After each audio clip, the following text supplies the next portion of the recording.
ces gens ne se sont pas occupés des enfants de Paul Biya. Biya n'avait... Honnêtement, Biya ne pouvait pas s'occuper, même s'il ne l'a pas fait suffisamment, de la nation et s'occuper de ses enfants. Je crois que Biya comprend donc, et Brenda le dit, qu'on s'est foutu pas mal de sa famille. Ces gens auraient dû, il n'y avait pas que l'armée pour garder la famille de Biya pour qu'on ne les tue pas. Mais il y avait toutes ces intelligences pour faire des enfants de Paul Biya des enfants de référence. Mais les enfants de Paul Biya ne sont pas sur les fiches. Ça fait mal, hein? Je crois que Biya est malheureux. Sa progéniture n'est pas sur les fiches. Un homme de 100 ans, c'est lui qui est sur les fiches. Ses enfants, on ne veut même pas qu'il laisse un nom. Sa progéniture, et c'est orchestre. C'est ça la vérité. Quand vous avez suivi ça, vous avez essayé de... On vous a dit non, c'est-à-dire que moi, mec, je me déploie en politique, et mes enfants s'égarent tous, et vous dites que vous m'aimez, que je suis l'homme providentiel, que vous ne m'aimez pas. Quoi qu'on dise, Brenda jouit de ses droits politiques. Elle est citoyenne. Alors on peut voir sa sortie comme une frustration familiale, comme une frustration politique. Frustration familiale qui met en avant ce que les psychologues appellent souvent l'irresponsabilité parentale et l'incapacité parentale. Parce que là, qu'on est en mesure de juger la responsabilité d'un parent? Non, je dis bien ce qui est en train de se passer. Moi, je tiens compte de ce qu'elle a dit. Moi, je ne maîtrise pas sa vie privée, je m'en tiens à ce qu'elle a dit. Ce qu'elle a dit n'était pas du tout gentil à l'endroit de ses parents. Ce qui, en fait, m'amène à penser qu'il peut y avoir un problème d'irresponsabilité parentale ou d'incapacité parentale. L'irresponsabilité parentale, bon, commençons par l'incapacité parentale, c'est en fait le déficit de compétences pour les parents d'élever leurs enfants. Et l'irresponsabilité parentale relève du fait qu'il peut y avoir la compétence, mais seulement on n'a pas le temps pour pouvoir mettre en œuvre. Là, c'est un déroulé, on va dire, académique là, que vous faites. Parce qu'on n'est pas dans cette famille, on ne sait pas comment... On ne sait pas, donc c'est pourquoi on s'en tient juste au texte. On s'en tient juste au texte, on ne veut pas savoir les paramètres du paratexte. Non, c'est le texte qui nous intéresse, ce qu'elle a dit. Donc moi, je ne veux pas savoir quelle est sa vie privée et tout, je ne la connais même pas d'ailleurs. C'est pourquoi je dis bien, en l'écoutant... À partir de ce moment, vous ne pouvez pas parler de compétences. Non, en l'écoutant, parce que c'est elle-même qui dit... Non, c'est elle-même qui dit, genre je m'en tiens à ce qu'elle a dit. Oui. Voilà, c'est elle-même qui l'a dit. Elle a dit des choses, je ne vais pas les répéter ici, mais je dis tout simplement qu'en l'écoutant, on a le sentiment qu'il y a un problème d'irresponsabilité parentale et d'incompétence parentale. Alors, et cela peut, ma foi, amener cette jeune dame à prendre ce type de position, ça veut dire règlement de compte familial. Oui. On peut également voir la chose, comme je l'ai précisé tout à l'heure, suivant la logique purement politicienne, étant donné qu'elle jouit de ses droits, elle peut se considérer comme un échec du système ou une victime en fait de ce système, parce que dans sa sortie, elle révèle le nom ou la figure d'un personnage politique, ce qui peut nous renseigner à suffire qu'il y a une imbrication du système dans la gestion familiale. Donc il y a un problème. Et même maintenant, si l'acteur en question n'est pas seulement politique. C'est pas trop qu'elles sont, et surtout que ce n'est pas la première fois. Voilà. Et surtout que ce n'est pas la première fois qu'elle cite les hommes politiques dans ses déboires personnels. Donc il peut y avoir une imbrication entre le système politique et la situation familiale que vit Brenda Biya. Et maintenant, elle peut également se manifester par procuration, ça veut dire porter en fait, comme on le précisait tout à l'heure, la cause des en bas d'en bas, en estimant que c'est de trop. Ce que son père a fait, c'est pas du tout bon. C'est vrai, elle peut vivre dans un milieu un peu huppé, en haut, mais en méprisant, voilà, en s'appropriant. Mais c'est pertinent, c'est logique. Bon, je crois que voilà déjà tout de go ce que nous pensons de cette sortie. Et mais à l'approche de cette élection, qu'elle fasse cette sortie, notamment la phrase qu'on a retenue, je ne voterai pas Paul Biya. Est-ce que ça compte sur le champ politique actuel? Maintenant, est-ce qu'on doit lire cette phrase-là à l'aune de la personne de son auteur, ou à l'aune de la pertinence contextuelle de cette sortie. Je crois que si on reste dans le contexte, il est clair que les Camerounais, dans leur immense majorité, manifestent de plus en plus une certaine envie de passer à autre chose. Et Brenda Biya n'a pas donné une consigne de vote, elle a donné une consigne de non-vote. Alors, elle demande de ne pas voter son père, elle n'a pas dit qu'elle allait voter tel.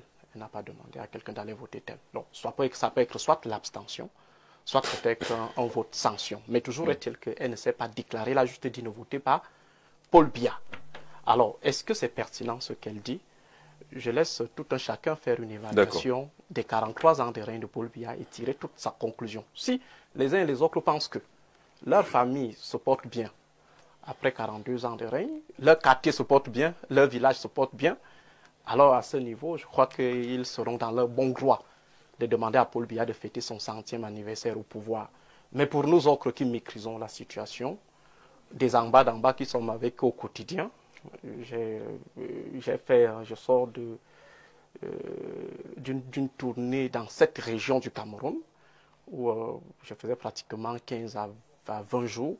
Je crois qu'aller à Salapumbe, aller à Kolofata, aller à Mozogo, aller à Koza, je crois qu'en rentrant de là, il serait, ma foi, très malsain ou alors trop cynique de dire que le Cameroun se porte bien et qu'on devrait renouveler le bail de Paul Biya à la tête de l'État. D'accord. Gilbert, épine dans la chaussure du candidat du RDPC. Jean-Jacques Zil, je me serais bien gardé de commenter cette sortie sous l'angle sous lequel je vais la commenter. Je ne voudrais pas m'attaquer aux personnes, mais lorsque j'ai suivi le déroulé de l'honorable, j'ai saisi le cynisme avec lequel on traite cet enfant. Et son discours le dit. On vient de la minorer, elle n'est pas sur les fiches du RDPC. Mais son père, lui, il est sur les fiches du RDPC. C'est-à-dire qu'elle ne représente rien du tout pour le RDPC. La personne qui représente quelque chose, c'est la personne qui leur donne la possibilité d'avoir des positionnements. Le président Ahidjo avait puni un ministre camerounais lors de l'échec au BPC de son fils. Et il lui avait dit, vous avez la charge de vous occuper de mes enfants quand je m'occupe de la nation. Ces gens ne se sont pas occupés des enfants de Paul Biya. Honnêtement, Biya ne pouvait pas s'occuper, même s'il ne l'a pas fait suffisamment, de la nation et s'occuper de ses enfants. Je crois que Biya comprend donc, et Brenda le dit, qu'on s'est foutu pas mal de sa famille. Ces gens auraient dû, il n'y avait pas que l'armée pour garder la famille de Biya pour qu'on ne les tue pas. Mais il y avait toutes ces intelligences pour faire des enfants de Paul Biya des enfants de référence. Mais les enfants de Paul Biya ne sont pas sur les fiches. Ça fait mal, hein? Je crois que Biya est malheureux. Sa progéniture n'est pas sur les fiches. Un homme de 100 ans, c'est lui qui est sur les fiches. On ne veut même pas qu'il laisse un nom. Sa progéniture, et c'est orchestré. C'est ça la vérité. Quand vous avez suivi ça, vous avez essayé de... On vous a dit non, c'est-à-dire que moi, mec, je me déploie en politique, et mes enfants s'égarent tous, et vous dites que vous m'aimez, que je suis l'homme providentiel, que vous ne m'aimez pas. Vous ne pouvez pas aimer la source et ne pas aimer l'eau qui en sort. Brenda Biya est une enfant en difficulté. Et en difficulté du fait de l'abandon de l'environnement parental. Pas de son père et de sa mère, mais des gens qui auraient dû s'en occuper. Ils se sont contentés de s'enrichir, de faire toute autre chose et n'ont pas fait ce qu'ils auraient dû faire. Et d'ailleurs, cela leur plaît de rappeler à Paul Biya que ses enfants n'ont pas réussi. Heureusement que la plupart de leurs propres enfants n'ont pas réussi non plus. C'est-à-dire le karma n'oublie personne. C'est-à-dire, comme ils ne sont pas occupés des enfants de Paul Biya, les leurs, sans que Paul Biya ne s'en occupe, ont raté, ils les fabriquent, ils en font les sous-préfets, les députés, ils les mettent partout de force, ils disent que, pas là-bas, va. Mais ils sont rien. Brenda Biya n'a pas choisi d'être la fille de Paul Biya. C'est la nature qui l'a placée là. avec toutes les pressions qu'elle peut avoir. Parce que nous ne sommes pas un peuple facile. Vous observerez que moi, la récupération politicienne ne me serve à rien. La problématique est là. Est-ce que nous avons des soucis dans les combats que nous pouvons mener? Pourquoi nous voulons utiliser Brenda Biya, que ce soit le pouvoir, que ce soit l'opposition? Ces membres de l'opposition ont aussi des enfants, non? Lequel aimerait que son enfant soit ainsi affiché? Ils ont des PD dans leur famille, chacun, c'est de la folie totale, mais personne n'aimerait que son enfant soit brandi de cette façon-là. Moi, j'ai du souci pour cet enfant qui n'est pas dans nos combats. Elle n'a pas l'âge, dans la mystique au village. Les enfants là ne prennent pas la parole. Cet enfant n'a pas l'âge pour les combats auxquels on veut l'associer. Mais ce n'est pas là-bas le problème. Ce n'est pas l'opposition qui l'a fait ainsi, elle. C'est le parti au pouvoir qui l'a fabriqué ainsi. C'est les amis de son père qui ont même, d'autres même, lui ont fait des choses qu'elle dit pour s'assurer. Parce que ces gens n'ont jamais. Et alors je crois qu'à ces derniers jours, Biya dira vraiment, j'ai été détesté par les membres du RDPC et les gens qui m'ont accompagné. Détesté. Ces gars détestent Biya. Et vous pensez que les enfants sont le miroir de ces... Bien sûr, c'est des gars qui, tout ce qu'ils aiment, c'est les positions de pouvoir que Biya leur a données. Ils n'ont jamais aimé Biya, parce que si ces gars aimaient Biya, je vous assure, ils auraient mis les enfants de Biya sur leur fiche. Professeur Mathias bienvenue sur le plateau. La question d'entame concerne la sortie de Brenda Biya, fille du chef de l'État, candidat à sa succession pour la présidentielle 12 octobre prochain. Dr Boutou estime que c'est un non-événement. Vous avez écouté certains intervenants lorsque vous installiez. Est-ce qu'il faut inscrire cette sortie dans le cadre de l'analyse politique pure? Ça ne relève en rien de l'analyse politique. C'est effectivement un non-événement qui fait chit, mais qui est également révélateur du climat moral que certaines forces veulent faire prévaloir dans notre pays, où il s'agit d'utiliser tout ce qu'ils peuvent avoir comme ressources pour dénigrer et calomnier l'ordre gouvernant. C'est un non-événement, tout simplement parce que madame ou mademoiselle, c'est selon, Brenda Biya peut avoir des opinions.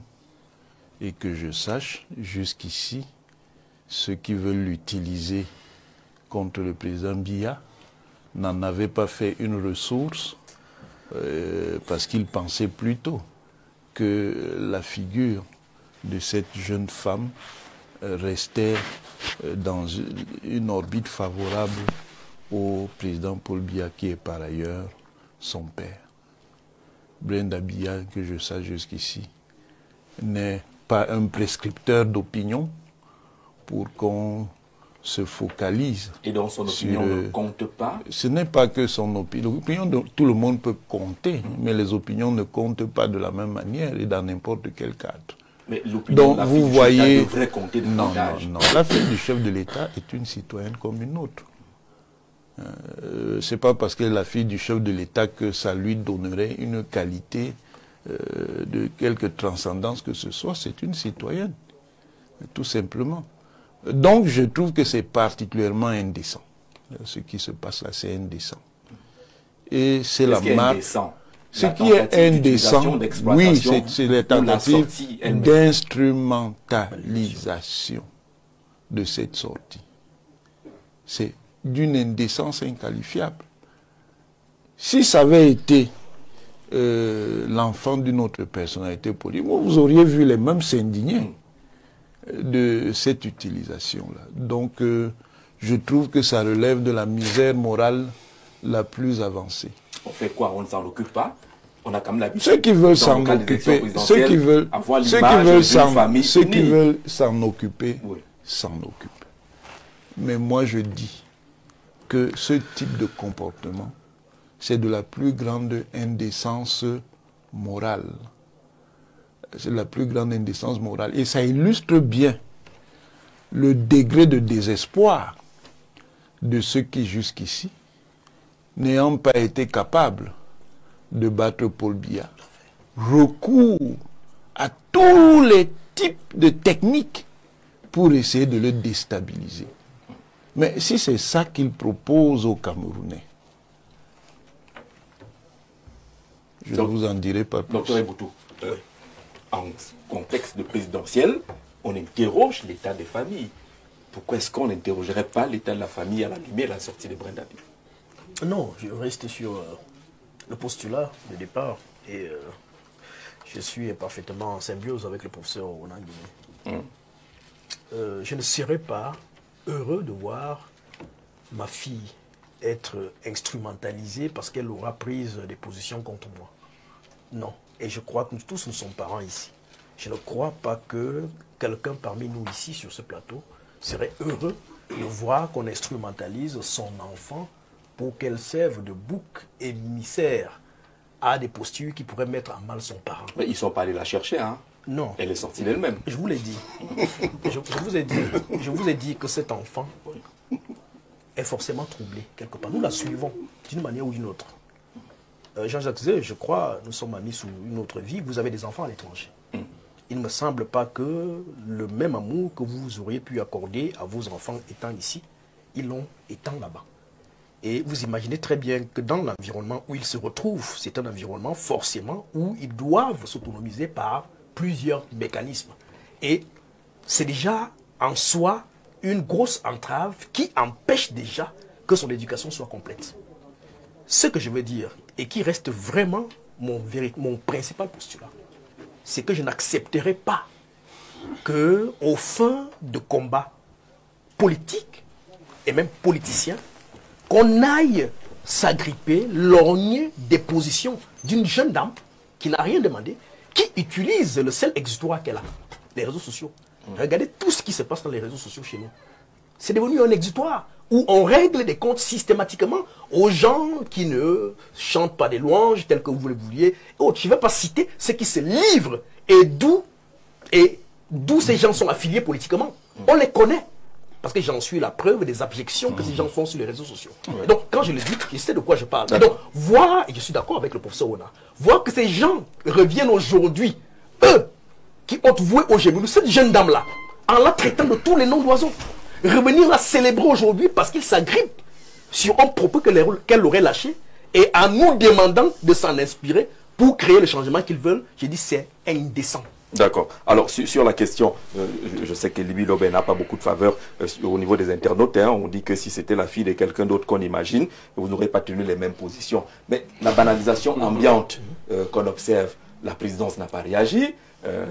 Ça veut dire qu'on Brenda Bi peut parler ou pas, ça ne les intéresse pas. On n'a même pas dit que c'était l'intelligence artificielle, on n'a même pas dit que c'était un deepfake. On laisse le monde se poursuivre parce que son opinion à Brenda Bi ne compte pas. Regardez à tous ces déviants. Regardez ce morceau choisi parce que précisément je savais que cette question-là allait arriver. Le débat que nous allons avoir, ils vont considérer que c'est exactement ce qu'ils veulent. Ils veulent qu'on épilogue sur la vie familiale du président. Ils font comme si le président est le seul qui va aux élections. On a épilogué sur la vie des enfants de quel autre candidat? On ira aux élections législatives et municipales en 2026. Des gens seront candidats à la députation aux élections législatives municipales. Qui cherche? Quel est le journaliste qui a cherché? Qui cherche? Est-ce qu'ils acceptent même les candidats qu'on fasse des reportages?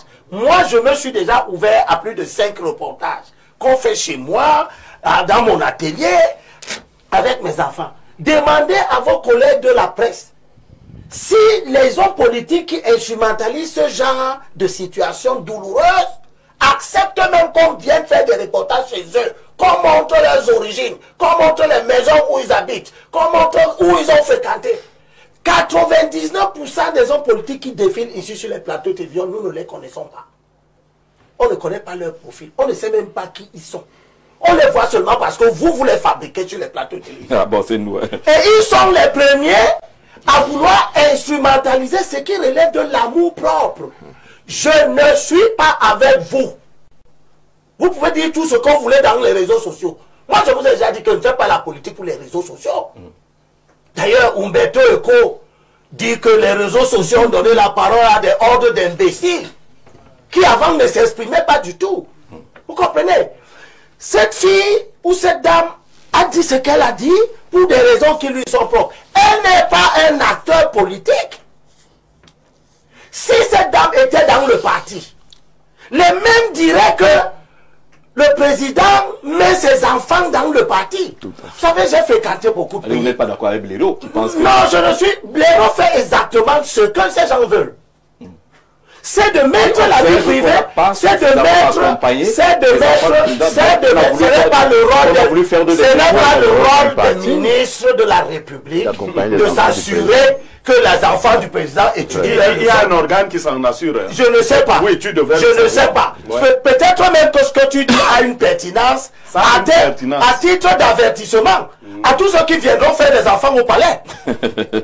Parce que ça veut donc dire qu'en arrivant au palais, vous devez déjà avoir fini de régler vos problèmes de famille. Or, vous avez des candidats dont probablement vous n'êtes pas si éloignés, qui sont en train de faire les enfants, qui vont venir les élever au palais.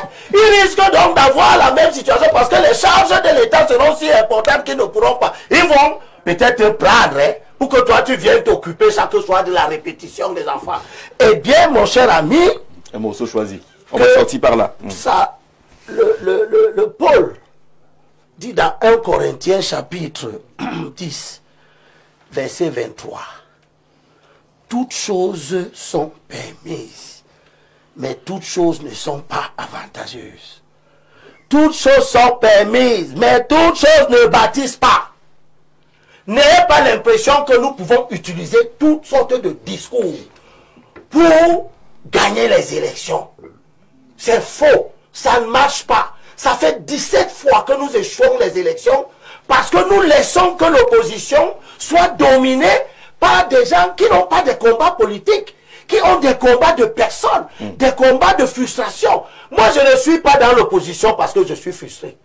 L'État du Cameroun m'a tout donné. Depuis le jardin d'enfants. Oui. Vous parlez comme le DIRCAP du PAN. Oui, je ne sais pas. Mais moi, je te dis que mon père est sorti de l'école camerounaise d'administration en 63. Je suis entré au jardin d'enfants des chemins de fer. On me transportait tous les jours. On m'a donné les cadeaux de Noël jusqu'à l'âge de quoi? 16 ans, 17 ans. Il y avait ça avant. J'ai eu des bourses au lycée. J'ai eu la bourse à l'université de Yaoundé. J'ai eu la charge. Je suis opposant parce que je vois comment on gouverne mal, de telle sorte que les générations à venir ne peuvent pas bénéficier de ce dont nous avons bénéficié. Je ne suis pas opposant parce que je n'ai pas eu un poste. Vous comprenez? Nous voyons défiler sur les plateaux de télévision des gens qui ont fait de l'insulte envers les membres de la famille du chef de l'État, un fonds de commerce. Et ça, c'est inacceptable. D'ailleurs, parce que ils cachent leur famille comme des trucs. Personne, vous tous qui parlez des enfants de Paul Biya, personne de vous ne parle de ses enfants. Personne, aucun de vous ne laisse même pas qu'on voit ses enfants. On est quand même d'accord. D'accord. Laissez la famille de Paul Biya en dehors des combats politiques. Parlez-nous des actions publiques de Paul Biya en tant qu'acteur politique. Et je termine. J'ai parcouru beaucoup de pays africains. Là où les enfants des chefs d'État en position sont impliqués dans la vie politique, on considère que ce sont des dictatures. J'ai été au Sénégal, on n'a jamais parlé des enfants de Senghor. On n'a jamais parlé des enfants d'Abdou Diouf. Vous comprenez? Voilà. Alors, en Côte d'Ivoire, on n'a jamais parlé des enfants de Houphouët-Boigny. On ne sait pas s'ils ont réussi, s'ils ont échoué. La réussite en termes d'éducation des enfants de Paul Biya, c'est son problème. D'accord. La déclaration de cette jeune dame n'engage pas le parti dont son père est le président national. Parce que les statuts et les règlements de ce parti n'aménagent pas des dispositions pour cela. Vous amenez maintenant le débat sur l'organisation, le fonctionnement et la présence de la République. C'est un autre débat. À ce moment-là, donc, vous nous amenez à parler des institutions et autres, de l'organisation de la présence de la République.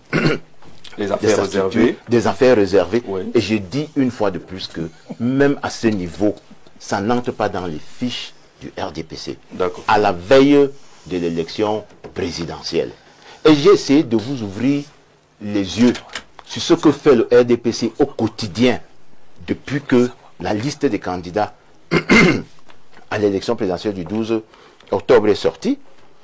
Ce que fait le RDPC au quotidien, c'est de mobiliser les soutiens du président, on est d'accord, du président Paul Biya, qui est candidat à cette élection. Donc, ne m'entraînez pas vers un débat qui ne va pas intéresser, qui ne sera pas intéressant pour ceux qui nous regardent, d'abord. Mais il le trouve intéressant dans tous les cas. Oui, il le trouve intéressant. Il le trouve intéressant parce que c'est vous qui l'avez amené sur cette table. Je vous Oui, Blair. Jean-Jacques, vous savez, l'histoire est une bonne chose. Hein. Aujourd'hui, on enlève tous les enfants des pontes du régime. Et vraiment, il ne faut jamais les mêler, jamais les mêler, jamais les mêler. Il y a eu une époque où on attaquait certains parce qu'ils étaient enfants de tels. Et on leur a dit qu'ils devaient laisser ces opinions parce que leurs parents avaient servi le régime. Non. Moi, je ne parle pas des opinions politiques de Brenda. Observez bien l'angle que j'ai choisi. Et les gens vous ont dit ici qu'ils ne se soucient pas de Brenda comme personne. Il y a quelques mois, la fille du feu président Amadou Ahidjo a fait une sortie en faveur de Paul Biya. Les mêmes, allez voir, vous ont dit que c'était une sortie responsable. Donc elle avait plus de droits. Si Brenda... Elle est déjà actrice politique. Hein? Non, si Brenda avait dit, pour ces gens-là, si Brenda avait dit voter Paul Biya, on serait dans une configuration différente. Hein? C'est-à-dire que les gens du RDPC seraient en train de dire que maintenant on a un... Tu n'es pas sûr, non? Laissez-moi parler. Je ne vous ai pas demandé. Non, tu n'es pas sûr. Mais je dis ce que je pense, non? Tu dis que les gens du RDPC allaient dire... Tu es là du RDPC. Non. Elie Bilobé, tu es là du RDPC. Donc si je te crois, tu permettez à David d'achever. je dis que moi, tu es déjà de l'opposition. Oui, je l'ai dit. Tu es d'un capel. Non, je ne suis pas d'un parti. Tu es de l'opposition. Tu es du RDPC. Tu es de l'opposition qui nous embarque le combat. L'amour propre de Paul Biya. D'accord. Laissez-le. Non. Allez vous battre sur le terrain de la mobilisation. Je ne parle pas Laissez la famille de Paul Biya politique de Brenda. Je parle... Non, mais le débat est là parce qu'elle a pris une position politique. Le débat, si elle a... Si on n'avait pas mis ça... Il avait une minute, il va chuter. Non, je ne te connais pas aussi des mamans. Tu peux me laisser passer sur une minute. Allez-y, on t'a même donné une minute, pourquoi? Je peux aussi me l'air. Ah bon, c'est vous qui modérez, parce que je sais que les gens qui modèrent n'aiment pas que... Les gens qui modèrent n'aiment pas que je parle. Je peux parler. Répondez aux questions. Je peux parler, merci celui qui modère. Donc... Parce qu'il vous donne la parole. Pour dire... Il a dit que vous ne donnez pas la parole, ce ne serait pas merci.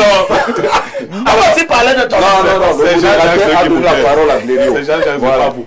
Donc, moi, mon problème, et j'insiste là-dessus, on a une équipe, une famille, qui a un exemple en Afrique, la famille du président rwandais, Paul Kagame, qui a des enfants qui ont réussi, qui font la fierté d'abord de la famille et qui font la fierté du peuple rwandais.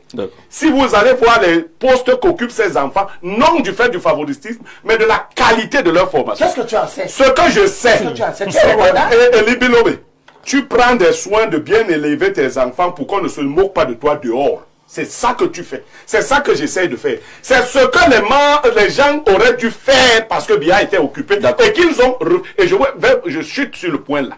Je vous assure que quand ces gars se mettent ensemble, ils se gossent de Biya en disant on lui a fait ça dur. C'est là où vous faites donc de l'instrumentalisation politique. Et quand le professeur Onangine tente de dire ce qu'il dit là, vous savez ce que vous voulez dire? Tout le monde dit ici que Biya n'a pas de cœur. Même si n'importe quoi arrive à ses enfants, tant que lui va passer à l'élection. Non, Biya a un cœur. Si ses enfants sont mal à l'aise, il sera... Ça le dérange. D'accord. On va poursuivre. Mais est-ce qu'il nous appartient d'instrumentaliser ce malaise? C'est ça le débat. Merci, on avance. On avance. On va aussi dire demain que le président, sa femme ne lui donne pas à manger 3 fois par jour. Il y a un malaise, il ne peut pas bien tenir sa femme. Il faut qu'il quitte la présidence parce que sa femme ne lui donne pas à manger. Tu sais, je termine. Tous ces gens tous ces mauvais opposants, il n'y a pas un seul qui les contrarie et qu'il ne caricature pas. D'accord? Voilà. Ils ont pris, comment il s'appelle, le secrétaire général adjoint de du RDPC. Pour la Grégoire. Ils le fabriquent avec un panneau, une pancarte.